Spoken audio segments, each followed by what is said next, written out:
Matul l-2024 ir-raġuni ewlenija taż-żieda fil-popolazzjoni kienet il-migrazzjoni netta totali ta' 10,614 persuna. Fi kliem sempliċi, in-nies minn barra l-pajjiż żdiedu b'aktar minn 10,000 f'sena waħda. Dan kien konfermat permezz ta' ċifri maħruġa mill-NSO. L-istatistikaturi li fit-tmiem l-2024 il-popolazzjoni totali ta' Malta u Għawdex kienet stmata li tlaħħaq il-574,250 persuna, żieda ta' 1.9% meta mqabbla mas-sena ta' qabel. Minn dawn hemm aktar minn 10,000 li daħlu Malta minn barra f'temp ta' 12-il xahar. Iżda fl-opinjoni tal-Gvern dawn iċ-ċifri jfissru li l-pajjiż sejjer lejn stabbilta. Qed nersqu aktar lejn stabilta.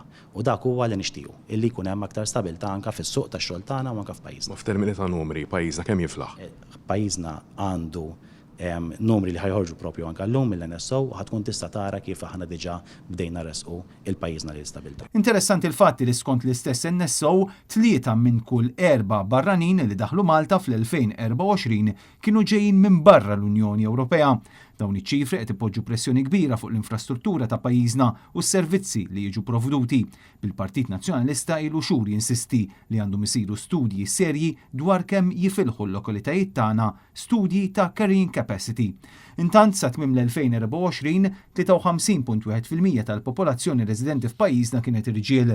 Persuni taħt 18-il sena kienu jammontaw għal 14.5% tal-popolazzjoni totali, filwaqt li 18.4% kellhom 65 sena jew aktar.